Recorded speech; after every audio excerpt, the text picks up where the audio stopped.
మీ ఆత్మతోనూ ఉండునుగాక. పునీత లూకా గారు రాసిన సువిశేషంలోని భాగము. ప్రభువా మీకు మహిమ కలుగునుగాక.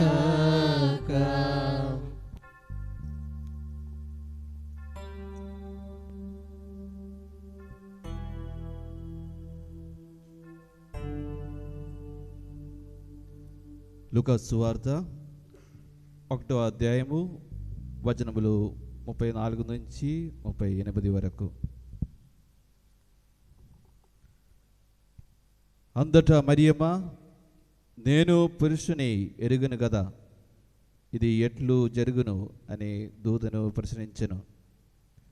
అందుకు ఆ దూత ఇట్లనెను, పవిత్రాత్మ నీపై వేంచేయును, సర్వోన్నతుని శక్తి నిన్ను ఆవరించును.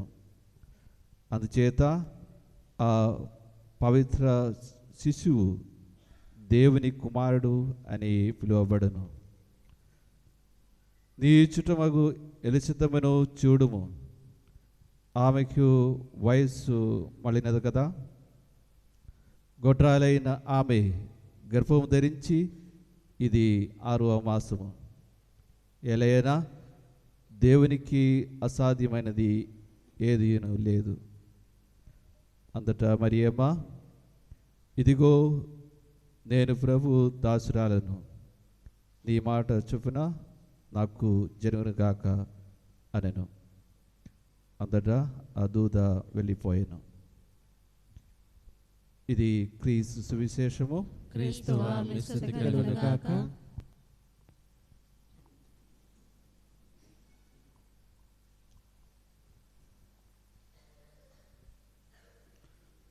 Praise the Lord. Praise the Lord. Praise the Lord. Praise the Lord. Hallelujah. Hallelujah. Hallelujah. Hallelujah. తండ్రి వందనం, తండ్రి వందనం. తండ్రి స్తోత్రం, తండ్రి స్తోత్రం. యేసువా వందనం, యేసువా వందనం. యేసువా స్తోత్రం, యేసువా స్తోత్రం. ఆత్మదేవా వందనం, ఆత్మదేవా వందనం. పరిశుద్ధాత్మదేవా స్తోత్రం. పరిశుద్ధాత్మదేవా స్తోత్రం. Praise the Lord. Praise the Lord. Praise the Lord. Praise the Lord. Hallelujah. Hallelujah. Hallelujah. Hallelujah. Hallelujah. Hallelujah. ప్రియ క్రైస్తవ సహోదరి సహోదరులారా, ఈ రోజున మనమందరము కూడా ధ్యానించబోయే అంశము మరియ తల్లి యొక్క ప్రత్యేకతలు. ఉషస్సు వలె చూపట్టుచు ఈమె చంద్రబింబము వలె సుందరముగా ఉన్నది. ఆమె ఎవరు? మరియమ్మ. మరియమ్మ. బారులు తీరిన సైన్యము వలె భీకరముగా ఉన్నది. ఆమె ఎవరు? మరియమ్మ. ఇదిగో నేను ప్రభువు దాసురాలను, నీ మాట చొప్పున నాకు జరుగునుగాక అని పలికిన ఆమె ఎవరు? మరియమ్మ. నా హృదయము ప్రభువుని స్తుతించుచున్నది, నా ఆత్మ ఆయన యందు ఆనందించుచున్నది అని నా ధన్యురాలు ఎవరు? మరియమ్మ.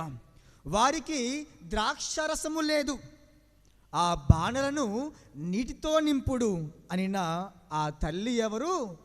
మరియ తల్లి. యేసుని గూర్చిన అన్ని విషయములను మనస్సున పదిలపరచుకున్న ఆ గుణవంతురాలు ఎవరు? మరియ తల్లి. ఇవి కొద్దిపాటి మరియ తల్లి యొక్క ప్రత్యేకతల. ప్రియ దేవుని బిడ్డలారా, ఆ తల్లి గురించి ధ్యానించడం మొదలు పెడితే ఎన్నో విషయాలు తేట తెల్లముగా, నీ జీవితాన్ని మరిచే విధముగా, నీ జీవితము కూడా ఆమె వలె ఒక తెల్లని పువ్వు వలె, మల్లె పువ్వు లాంటి జీవితం వలె నీవు కూడా ప్రభువుకి అర్పించాలి అనే భావోద్వేగము ప్రతి విశ్వాసి జీవితంలో కలుగుతూ ఉందంట. కానీ ఎప్పుడు కలుగుతుంది అంటే ఆమె గురించి తెలుసుకున్నప్పుడు. ప్రియ దేవుని బిడ్డలారా, ఈరోజు చాలా చాలా ప్రత్యేకమైన రోజు. ఏమిటి ఆ ప్రత్యేకత? ఈరోజు మన దేవాలయంలో ఉన్న ప్రతి క్రైస్తవుడికి, క్రైస్తవురాలికి కూడా చాలా అంటే చాలా ప్రత్యేకమైన రోజు. ఏమిటి ఆ ప్రత్యేకత?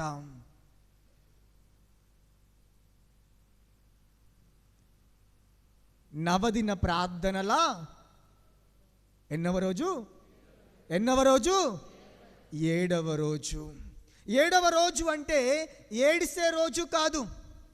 7వ రోజు అంటే బైబిల్ గ్రంథ ప్రకారము ఒక పరిపూర్ణమైన సంఖ్య, ఒక పరిపూర్ణమైన సంఖ్య.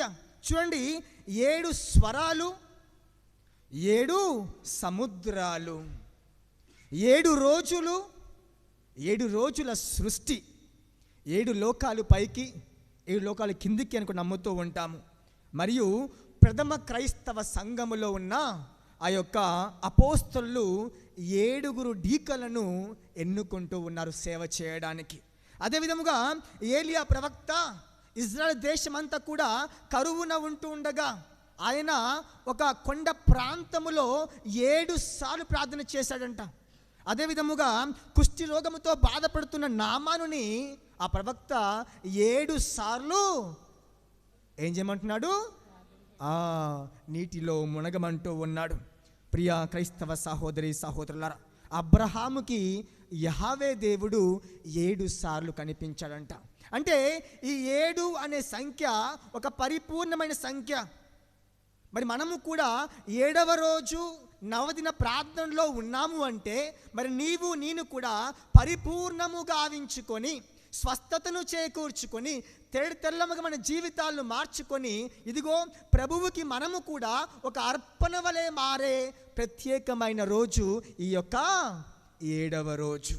మరి ఈ 7 రోజుల నవదిన ప్రార్థనలు మన జీవితంలో ఏమైనా తారతమ్యములు, ఏమైనా భేదములు ఏదైనా మార్చాయా అని ప్రశ్నించుకోవాల్సిన సమయం ప్రియ దేవుని బిడ్డలారా. ఇదిగో మరియ తల్లి యొక్క మొట్టమొదటి ప్రత్యేకత ఏమిటి అంటే ఆమె దేవుణ్ణి స్తుతించటము. ఏనాడు కూడా ఏ రోజున కూడా దేవుణ్ణి ఆమె కించపరచలేదు, దేవుణ్ణి ఆమె ప్రశ్నించలేదు. ఎందుకు దేవుడు నన్ను ఎన్నుకున్నాడు, ఎందుకు నాకే ఈ కష్టములు, ఎందుకు నాకే ఈ దుఃఖము, నాకే ఎందుకు ఇన్ని ప్రయాణములు, నాకే ఎందుకు ఈ జీవితము అని ఏనాడు కూడా ప్రశ్నించకుండా దేవుణ్ణి ఆరాధించిన తల్లి ఆ మరియ తల్లి. ప్రైజ్ ది లార్డ్, హల్లెలూయా, హల్లెలూయా.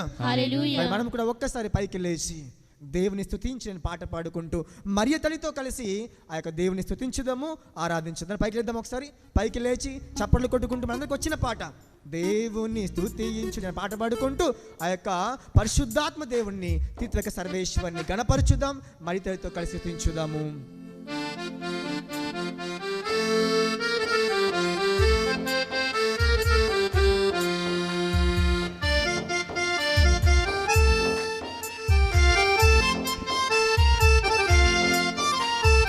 దేవుని స్తుతించుడి, ఎల్లప్పుడూ దేవుని స్తుతించుడి, దేవుని స్తుతించుడి, ఎల్లప్పుడూ దేవుని స్తుతించుడి. ఆయన బలమును ప్రసిద్ధి చేయ, ఆయన బలమును ప్రసిద్ధి చేయ, ఆకాశ విశాలమందు, ఆకాశ విశాలమందు ఎల్లప్పుడూ దేవుని స్తుతించుడి. చప్పట్లు కొట్టుకుంటూ గట్టిగా పాట పాడుకుని దేవుని ఆరాధించుదాం, గణపరచుదాం. 7వ రోజు మనల్ని పరిపూర్ణంగా పరిశుద్ధంగా చేయమని, శ్రేష్టమైన జీవితాలను మార్చమని, మలచమని చప్పట్లు కొట్టి దేవుని స్తుతించుదాం, ఆరాధించుదాం.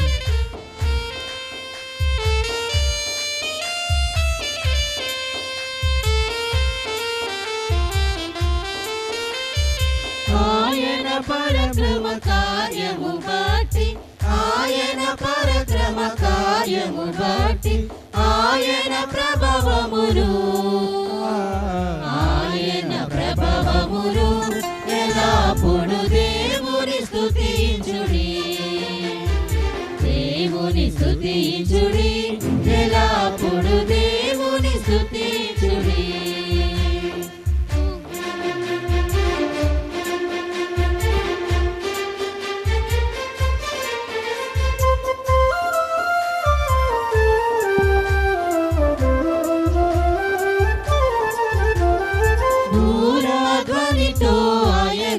నటించుడి, పూరాధ్వనితో ఆయన స్తుతించుడి, స్వరమండలములతో స్వరమండలములతో ఎల్లప్పుడు దేవుని స్తుతించుడి, దేవుని స్తుతించుడి, ఎల్లప్పుడు దేవుని స్తుతించుడి, దేవుని స్తుతించుడి, ఎల్లప్పుడు దేవుని స్తుతించుడి, దేవుని స్తుతించుడి, ఎల్లప్పుడు దేవుని స్తుతించుడి, దేవుని స్తుతించుడి, ఎల్లప్పుడు దేవుని స్తుతించుడి. Praise the Lord. Hallelujah, hallelujah, hallelujah, hallelujah, hallelujah, hallelujah, hallelujah. Hallelujah. దయచేసి కూర్చోండి. ప్రియ క్రైస్తవ సహోదరి సహోదరులారా, మరియ తల్లి జీవితము ఒక పుణ్యాత్మురాలి జీవితము. ఆమె జీవించిన జీవితము చాలా ఆదర్శనీయమైన జీవితము. ఆమె పడిన కష్టములు కానీ నష్టములు కానీ ఏ తల్లి కూడా రావలసిన కష్టములు కాదు. అయినా సరే అవన్నీ కూడా ఆమె ఏ విధముగా భరిస్తుంది అంటే, ఇదిగో దేవా, నా చిత్తము కాదు నీ చిత్తము చొప్పున నా జీవితములో జరుగునుగాక అని పూర్తిగా తనను తాను దేవుని మీకు అర్పించుకొని దేవుని మీద ఆధారపడి జీవించింది. ప్రియ దేవుని బిడ్డలారా, ఒక వ్యక్తి మరి తల్లి గురించి ఈ విధంగా చెబుతూ ఉన్నాడు. కొన్ని వందల సంవత్సరాల క్రితము అంట ఒక రాజ్యములో ఒక రైతు పని చేస్తూ ఉండగా ఆయన యొక్క పొలములో అంట ఈ యొక్క తెల్లని మల్లె పువ్వుల్ని పండించేవాడంట. తెల్లని మల్లె పువ్వులను పండించేవాడంట. అయితే ఈ యొక్క మల్లె పువ్వులన్నీ కూడా ఒకే సైజులో ఉంటే ఒక్క మల్లె పువ్వు మాత్రము చాలా పెద్దగా విరబూసిందంట.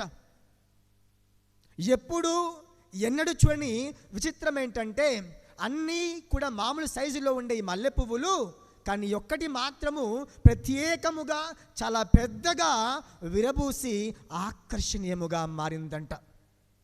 చూసిన ప్రతి ఒక్కరూ కూడా అబ్బా ఏంటి ఈ మల్లె పువ్వు ఇంత అందముగా ఉంది అని ఆశ్చర్యపోతూ ఉన్నారంట. అయితే ఈ రైతు ఆ మల్లె పువ్వుని, ఆ పెద్ద మల్లె పువ్వుని కోసి తన యొక్క ఎడ్ల బండిలో వేసుకొని ఆ యొక్క పట్టణానికి తీసుకువెళ్తూ ఉన్నాడంట. ఆ దారి మధ్యలో వెళుతూ ఉంటే చాలామంది చూశారు. చూసిన వెంటనే అనిపించే మొట్టమొదటిది ఏంటంటే, ఆ పువ్వు నాకు కావాలి, నా సొంతం చేసుకోవాలి అని చాలామంది కూడా ఆయనతోని మాట్లాడారంట. ఈ పువ్వు ఎంతకి ఇస్తావు, ఎంతకు అమ్ముతావు, నేను ఇంత ఇస్తాను, నేను ఇంత ఇస్తాను అని చెప్పేసి. కానీ ఆయన ఎవరికి కూడా ఆ పువ్వుని ఇవ్వలేదంట. అయితే ఆ పువ్వుని కూర్చిన విషయము రాజుగారికి తెలిసింది.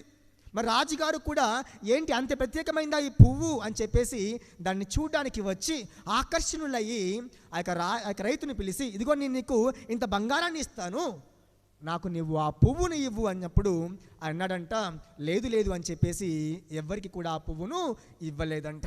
అందరూ ఆశ్చర్యపోతున్నారు, ఏంటి ఈయన పిచ్చివాడా, ఏంటి ఏం చేయబోతున్నాడు ఈ పువ్వుతోని అని చెప్పి చూస్తూ ఉండగా ఆయన ఒక దేవాలయంలోనికి వెళ్ళి దేవుని ముందు ఈ పువ్వుని సమర్పించి ప్రార్థన చేసుకొని తిరిగి వస్తూ ఉన్నాడంట. Praise the Lord. Hallelujah, hallelujah. అందమైన పువ్వు, సుందరమైన పువ్వు చూస్తూ ఉంటే మైమరిపిస్తూ ఉంది. అయినా సరే అది ఎవరి సొంతమో దేవునికి సొంతం అవుతూ ఉంది. ఇదిగో మరియ తల్లి కూడా సుందరమైనది అంట. ఆ తల్లి యొక్క అందము సుందరమైన అందము. చూసిన వాళ్ళంట కూడా ఆశ్చర్యపోయే వాళ్ళంట. అంత అందమైనది, సౌందర్యవంతమైన ఆ తల్లి కూడా తన జీవితాన్ని ఎవరికి అర్పించింది? ఆ పువ్వు వలె తెల్లనైన మచ్చలేని మల్లె పువ్వులాగా తన జీవితాన్ని కూడా దేవునికి సమర్పించుకుంది. ఇదిగో మరి తల్లి యొక్క ప్రత్యేకత ఏమిటి అంటే ఇదే ఆమె ప్రత్యేకత. తను తాను పూర్తిగా దేవునికి సమర్పించుకున్నది. సమర్పించుకున్న తర్వాత ఏం చెబుతూ ఉంది? నా చిత్తము కాదు ప్రభు, నీ చిత్తము నా జీవితంలో జరుగును గాక అంటూ ఉంది. మనలో కూడా చాలామంది ఇదే విధముగా అంటూ ఉంటారు. ఏమని? దేవా, నీ చిత్తము కాదు నా చిత్తము చొప్పున నా జీవితములో జరుగునుగాక. చాలామంది చేసే ప్రార్థన ఇది. ఎవరు ఏనాడు చేయని ప్రార్థన ఏంటంటే, దేవా, నా చిత్తము కాదు, నీకు ఏది తోస్తే అది, నా జీవితానికి ఏది మంచిదైతే అది నీవు నాకు అనుగ్రహించవయ్యా అని చాలా తక్కువ మంది ప్రార్థన చేస్తూ ఉంటారు. కానీ ఇదిగో మరియ తల్లి చేస్తున్న ప్రార్థన నీ చిత్తము. మరి మనము కూడా అదే విధముగా ప్రార్థన చేసినట్లయితే మన మల్లె పువ్వు లాంటి మన జీవితము దేవునికి అర్పణగా ఇవ్వగలము. ఇక రెండవ ప్రత్యేకత ఏమిటి అంటే, మరియ తల్లి ఏనాడు కూడా తన కోసం తాను ఆలోచించలేదు, తన కోసం తాను ప్రార్థించలేదు, తన కోసం తాను ఎప్పుడు ఇది కావాలని చెప్పి అడగలేదు, అనుకోలేదు కూడా. ఎప్పుడు చూసినా సరే పక్కన వాళ్ళు ఎలా ఉన్నారు, ఎదుటి వాళ్ళు ఎలా ఉన్నారు, మనం ఏమి ఇవ్వగలము, ఏమి చేయగలము, ఏమి సహాయము చేయగలము అని చెప్పి ఆలోచించింది తప్ప ఏనాడు కూడా తన కోసం తాను ఆలోచించుకోలేదు. తన ప్రతి ఒక్క ప్రార్థన ఈ యొక్క లోకములో ఉన్న మానవాళి సంరక్షణ కొరకే. అందుకే ఆ తల్లిని అంటారు, యేసుక్రీస్తు ప్రభువుకి విశ్వాసులకి మధ్యస్థముగా ఉన్నది ఆ తల్లి. ఆమె ప్రార్థన సహాయము ద్వారా ఆ యొక్క క్రీస్తు ప్రభుని చేరుకోవడానికి సహాయపడుతుంది, దోహదపడుతూ ఉంది. అందుకే ఆ తల్లి తన కోసం తను ఎప్పుడు కూడా ప్రార్థించుకోలేదంట, ఇతరుల కోసము ఎక్కువగా ప్రార్థన చేస్తూ ఉంటుంది. మరి మనము కూడా ఇతరుల కోసం ప్రార్థన చేస్తున్నాం, అవునా కదా? మనలో చాలామంది ఇతరుల కోసం ప్రార్థన చేస్తున్నారు. ఏమని ప్రార్థన చేస్తూ ఉంటారు అంటే, ఇదిగో నేను ఎదగాలి, పక్కన వాళ్ళు ఎదగకూడదు, నా జీవితంలో అన్నీ ఉండాలి, కానీ పక్కన జీవితంలో ఏమీ ఉండకూడదు, వాడు నా కింద ఉండాలి, నా మీద ఆధారపడి జీవించాలి. పక్కన ఎదుగుతూ ఉంటే చూసి ఆనందించలేము, ఓర్వలేని తనము అసూయ. ఈ అసూయ వల్లనే క్రైస్తవుడు, క్రైస్తవురాలు అని ఒక ట్యాగ్ మాత్రమే ఉంది, కానీ నిజమైన క్రైస్తవులు, క్రైస్తవురాలుగా జీవించే వాళ్ళు లేరు. ప్రియ దేవుని బిడ్డలారా, ఇదిగో మనము ఏమి ఇస్తామో తిరిగి అదే మన చెంతకు చేరుతూ ఉందంట. నీవు నీ జీవితంలో ఎవరికి ఏమి ఇస్తావో తిరిగి అదే నీ చెంతకు చేరుతూ ఉందంట. ఒకసారంట ఒక చిన్న అబ్బాయి దూరం నుంచి చూస్తూ ఉండగా మామిడికాయ తోటలో ఒక పండు కనిపించిందంట, మామిడి పండు కనిపించిందంట. తన కళ్ళు మొత్తము కూడా ఆ మామిడి పండు మీదనే ఉన్నాయి. ఆ పండు నాకు కావాలి, నేను తినాలి, ఏ విధముగా ఆలోచిస్తూ ఉన్నాయి. కానీ కళ్ళు చూసినంత మాత్రాన ఆ పండు వస్తుంది దగ్గరికి రాదు. ఏం చేయాలి? కాళ్ళు నడుచుకుంటూ వెళ్ళాలి. కాళ్ళు నడుచుకుంటూ వెళ్ళిన తర్వాత ఆ కాళ్ళు పండును కోస్తాయా? కోయలేవు. ఎవరు కొయ్యాలి? చేతులు ఆ కాయని కోసాయంట. సరే, కాయని కోసింది నేను కదా అని చెప్పేసి చేతులు కాయని తింటాయా? తినలే. ఎవరు తినాలి? నోరు తినిందంట. నోరు తిన్నది నేను కదా అని చెప్పేసి నోట్లో పెట్టుకుంటుందా? లేదు. ఆడికి పోవాలి, కడుపులోకి పోయిందంట. ఇంతలోకే ఆ తోటమాలి చూశాడు, ఈ అబ్బాయి ఇక్కడికి వచ్చి కాయ కోసాడు, తిన్నాడు అని చెప్పేసి పరిగెత్తుకుంటూ వచ్చి కర్ర పట్టుకొని వీపు మీద కొట్టడం మొదలుపెట్టాడంట. కొట్టిన వెంటనే ఆ పండు తిన్నదెవరు? నోరు. అమ్మా అమ్మా అని ఆవడం మొదలుపెట్టిందంట. ఆ కాయని కోసింది ఎవరు?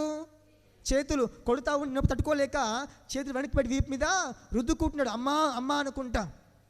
అక్కడ నడిచింది ఎవరు? కాళ్ళు. ఆ దెబ్బ తట్టుకోలేక పరిగెత్తడం మొదలుపెట్టాయంట.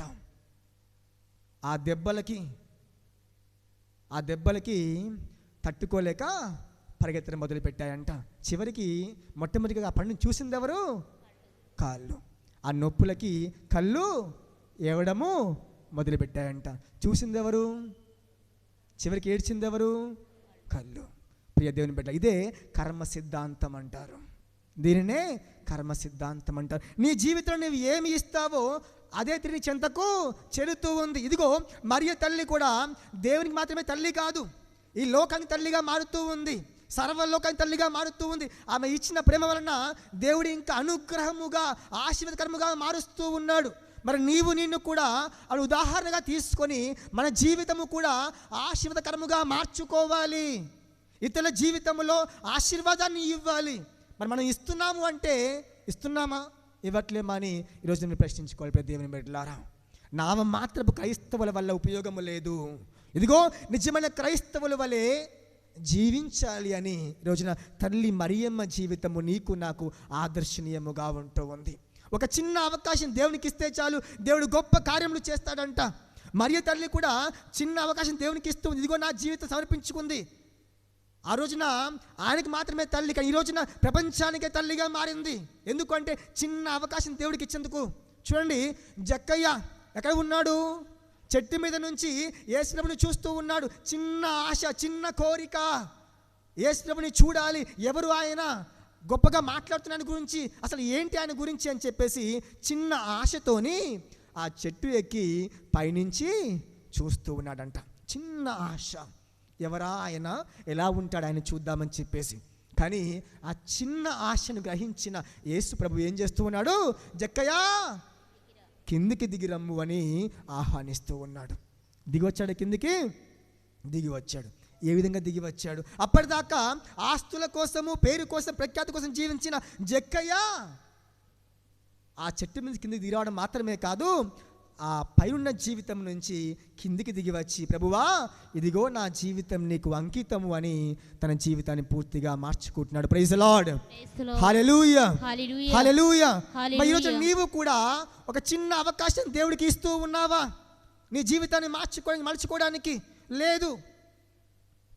ప్రతినిత్యం కూడా నా ఇష్ట ప్రకారం జరగాలనుకుంటున్నావు కానీ దేవా నీ ఇష్ట ప్రకారం జరుగునుగా కానీ ఎప్పుడు కూడా నీవు అనుకోవట్లేదు. కాబట్టి ప్రియ దేవుని బిడ్డ, ఈ రోజున ప్రార్థించుకుందాం.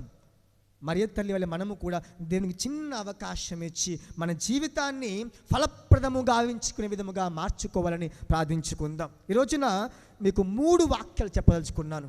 3 వాక్యాలు మీరు మర్చిపోవద్దు, గుర్తుంచుకోవాలి. ఏమిటా వాక్యములు అంటే, మదిలో వాక్యము, గదిలో ప్రార్థన, వీధిలో సాక్ష్యం. చెప్పండి ఒకసారి. మదిలో వాక్యము, గదిలో ప్రార్థన, వీధిలో సాక్ష్యం. మదిలో వాక్యము, కీర్తన గ్రంథము 37వ కీర్తన 31వ వచనం ఈ విధంగా పలుకుతూ ఉంది. దేవుని ధర్మశాస్త్రమును హృదయం నిలుపుకొని వాడు కనుక వాడు పాపము చేయడు. ఎవరి హృదయములో అయితే ధర్మశాస్త్రము ఉంటుందో వారు పాపాన్ని చేయరు. ఎందుకు? 10 ఆజ్ఞలు వారి యొక్క హృదయములో ఉన్నాయి కాబట్టి వారి హృదయం పవిత్రముగా, పరిశుద్ధముగా ఉంటూ ఉంది. కాబట్టి ధర్మశాస్త్రం ఎక్కడ ఉండాలి? మన ఇంట్లో ఉండము కాదు, మన గృహంలో ఉండడము కాదు, సెల్ఫ్లో ఉండడం. ఎక్కడ ఉండాలి? మన హృదయములో ఉన్నప్పుడు నీవు పాపానికి బానిసము కాకుండా దూరముగా ఉంటూ ఉంటావు. అదేవిధంగా చూసినట్లయితే లూకాసు వార్త 2వ అధ్యాయము 19వ వచనం ఈ విధంగా పలుకుతుంది. మరియమ్మ అంతయు తన మనస్సును పదిలపరుచుకొని మరణము చేయుచుండెను. ఇదిగో మరియమ్మ ఎందుకు అంత మంచిగా విశ్వాసంగా జీవించింది అంటే, ప్రతి విషయమును కూడా ఆమె ఏం చేసిందంట? మనస్సులో పదిలపరుచుకొని ఏం చేస్తూ ఉంది? మర్చిపోయిందా? లేదు, మననము చేసుకుంటుంది. ప్రియ దేవుని బిడ్డలారా, మరి మనము కూడా, మనలో చాలామంది దేవుని వాక్యాన్ని వింటూ ఉన్నారు, ఆలకిస్తూ ఉన్నారు, చదువుతూ ఉన్నారు, కానీ ఉపయోగము ఉందా? ప్రశ్నార్థకము. ఒక వ్యక్తి ఈ విధంగా అంటున్నాడంట, దేవుని వాక్యాన్ని వినేవారు 7 రకాలంట. ఎన్ని రకాలు? 7 రకాలంట. మొట్టమొదటిగా గొడుగులు వేసుకుని వినేవాళ్ళంట. దేవుని వాక్యాన్ని గొడుగులు వేసుకొని వాక్యం వింటూ ఉంటారంట. ఏ విధంగా వర్షం పడుతున్న గొడుగు పెట్టుకుంటావో అదేవిధంగా వాక్యం చెబుతున్నప్పుడు కూడా ఏం చేస్తూ ఉంటావు? గొడుగు పెట్టుకొని, ఈ వాక్యం నాకు కాదు, నాకు సంబంధించింది కాదు, నేను మంచివాడను, నా జీవితం చాలా మంచిది, నీకు చెప్తున్నారు చూడని పక్కన వాళ్ళు హేళంగా చూసినట్టుగా గొడుగులు వేసుకొని వాక్యాన్ని వింటూ ఉంటారంట. అంటే ఈ వాక్యం నాకు సంబంధించింది కాదు, నేను నీతి మంత్రాలను నీకు చెప్తున్నారు విను అన్న విధంగా పక్కన వాళ్ళకల్లి చూస్తూ ఉంటామంట. ఇక రెండవదిగా కేకలు, అరుపులు, రంకెలు మాత్రం వినేవాళ్ళంట. Praise the Lord, hallelujah, hallelujah, హల్లెలూయా. ప్రసంగం అంతా అయిపోయిన తర్వాత ఫాదర్ గారు ఏం చెప్పారు అంటే, హల్లెలూయా, ప్రైజ్ ది లార్డ్. రంకెలు, అరుపులు ఇవి మాత్రమే వినపడుతూ ఉంటాయి. వాక్యం మన యొక్క చెవుల దాకా వెళ్ళదు, ఇక హృదయానికి ఏమి వెళ్తూ ఉంది. కాబట్టి రంకెలు మాత్రమే వినేవాళ్ళు కొంతమంది ఉన్నారంట. ఇక మూడవదిగా ఈ యొక్క విమర్శన హృదయముతో వాక్యాన్ని వినేవాళ్ళంట. విమర్శన హృదయముతో వాక్యాన్ని వినేవాళ్ళు ఏం చేస్తూ ఉంటారంటే, వాక్యమంతా వింటారు, అంతా అయిపోయిన తర్వాత పూజ అయిపోయిన తర్వాత ఫాదర్కి వెళ్ళేసి, ఫాదర్ గారండి మీరు ఇది తప్పుగా చెప్పారు, ఏలియా ప్రవక్త బదులు ఎలీషా ప్రవక్త అని చెప్పారు, ఎలీషా ప్రవక్త బదులు ఏలియా ప్రవక్త అని చెప్పారు. దేనికోసము? నేను అన్ని విన్నాను, నాకు అన్ని మీకంటే నాకు బాగా తెలుసు అని చెప్పుకోవడానికి. విమర్శన హృదయంతో వాక్యాన్ని వినేవాళ్ళు. నాలుగవదిగా కొంచెముగా వినేవాళ్ళంట. ఎవరు వీళ్ళు అంటే స్త్రీలు మరియు చిన్నపిల్లలంట, యువతి యువకులు. వీరు కొంచెం మాత్రం వింటారు. ఎందుకు అంటే ఈ యొక్క శరీరం అంతా దేవాలయంలో ఉంది, కానీ ఆలోచన మాత్రము ఇంటి దగ్గర ఉందంట. ఇంటికి తాళం వేసానా లేదా, అయ్యో మా ఆయన వచ్చినప్పుడు ఎలా ఉంటాడో ఏమో, తాగొస్తాడో తినకుండా వస్తాడో ఏం చేస్తాడో ఏమో, అయ్యో మా అబ్బాయి వయసుకు వస్తూ ఉన్నాడు, బాగుపడడం, మా అమ్మాయిని ఫారెన్ పంపించాలి, ఎలా చదువుకుంటుందో ఏమో అని ఎక్కడ ఉంటాయి ఆలోచనలు కూడా దేవాలయానికి వచ్చినప్పుడు మాత్రమే ఆలోచనలు ఉంటూ ఉంటాయంట. ఇక ఐదవదిగా మత్తుగా వినేవాళ్ళంట. మత్తుగా వినేవాళ్ళు అంటే నిద్రపోతూ ఉంటారు. ఫాదర్ గారు వాక్యం చెప్పడం మొదలుపెట్టినప్పుడే మనకి నిద్ర వస్తుంది. అప్పటిదాకా బాగానే ఉంటుంది, వాక్యం మొదలవ్వగానే తూగుతూ ఉంటావు, మంచి నిద్ర వస్తూ ఉంటుంది. ఇక ఆరవదిగా జ్ఞానం కోసం వినేవాళ్ళు. వీళ్ళందరూ ప్రతి ఒక్క విషయాన్ని రాసుకుంటారంట. ప్రతి ఒక్క విషయం రాసుకొని తర్వాత వాడుకోవడానికి ఉపయోగిస్తారు, కానీ జీవితాన్ని మార్చుకోవడానికి మాత్రము ఉపయోగించరంట. ఇక చివరిగా శ్రద్ధగా వినేవారు. వీరు వాక్యాన్ని వింటారు, ఆలకిస్తారు, ధ్యానిస్తారు, జీవితాన్ని అన్వయించుకొని ప్రభుకి అర్పణగా మార్చుకుంటారంట. ప్రైజ్ ది లార్డ్, హల్లెలూయా, హల్లెలూయా. మరి మీలో ఎవరైనా వాక్యాన్ని 7వ రకంగా వినేవాళ్ళు ఉన్నారా, లేక 6 కేటగిరీలో ఒక్కరిగా ఉన్నారా అని ప్రశ్నించుకొని దేవుని బిడ్డలారా, ఇదిగో ఎవరి జీవితంలో అయితే వాక్యము ఉంటూ ఉందో, ఎవరి జీవితంలో బైబిల్ గ్రంథము ఉంటుందో, ఎవరి జీవితం ధర్మశాస్త్ర బోధనము ఉంటుందో, ఆటోమేటిక్గా నీకు తెలియకుండా నీ గదిలో ప్రార్థన ఉంటుందంట. నీ ఎప్పుడైతే నీ యొక్క హృదయములో దివ్య గ్రంథ పఠనము ఉంటుందో, నీకు తెలియకుండా నీ జీవితంలో నీ యొక్క గదిలో ప్రార్థన ఉంటుంది. మత్తయి సువార్త 6వ అధ్యాయము 6వ వచనం ఈ విధంగా తెలియజేస్తూ ఉంది, ప్రార్థన చేయున్నప్పుడు నీవు నీ గదిలో ప్రవేశించి తలుపులు మూసుకొని అదృశ్యుని తండ్రిని ప్రార్థింపుము, అట్లయినా రహస్య కార్యములెల్ల గుర్తించు నీ తండ్రి నీకు తగిన బహుమానమును ఒసగును. ఇదిగో ప్రార్థన ఏ విధంగా ఉంటుందంటే, పరులు చూస్తున్నారు కదా అనే విధముగా ఉండదు.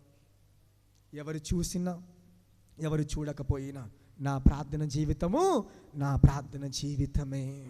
నేను నాలా ఉంటాను, ఎవరి కోసము నేను మార్చుకోను అనే విధముగా ప్రార్థన చేస్తూ ఉంటారంట. మరి నీ జీవితంలో వాక్యం ఉన్నప్పుడు నీ గదిలో కూడా ఏముంటుంది? ప్రార్థన ఉంటుంది. ఏ విధంగా ప్రార్థన ఉంటుందంటే, ఇదిగో తలుపులు మూసుకొని తండ్రిని ప్రార్థిస్తూ ఉంటావు.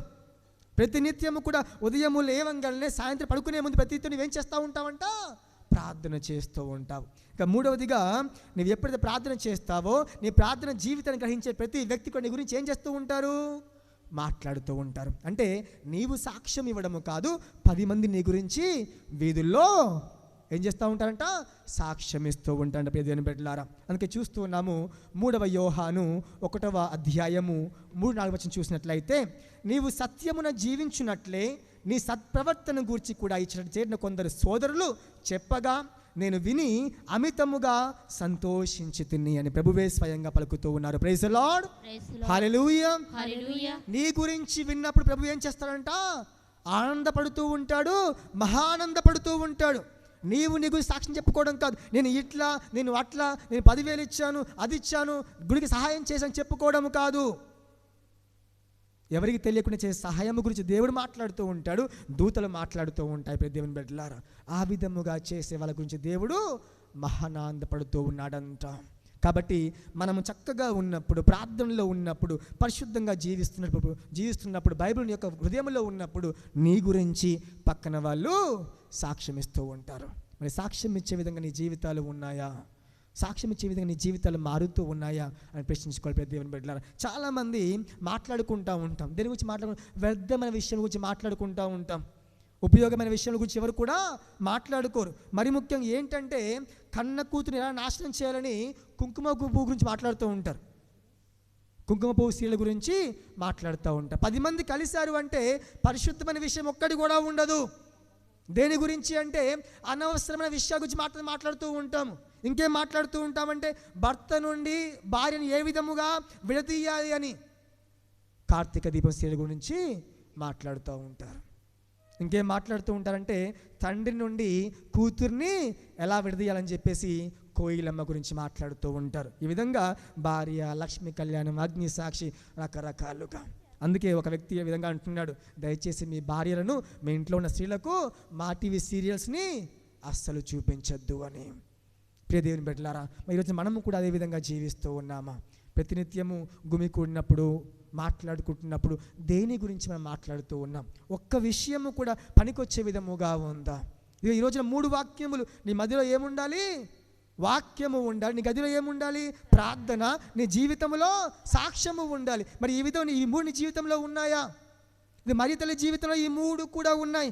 అందుకే ఆ తల్లి ఆమె తల్లిగా, ప్రపంచానికి తల్లిగా మారుతుంది. అది ఆమెకు ప్రత్యేకత. ఆమెను ఉదాహరణగా తీసుకొని మనము కూడా పరిశుద్ధముగా, పవిత్రముగా మారాలి అని, మనము కూడా ప్రతి ఒక్కరి జీవితంలో వెలిగించే విధముగా మన జీవితాలు మార్చాలని ప్రార్థన చేసుకుంటూ ఈ దీపావళి పూజలో ముందుకు సాగిపోదాం. Praise the Lord. Hallelujah, hallelujah, hallelujah. Hallelujah.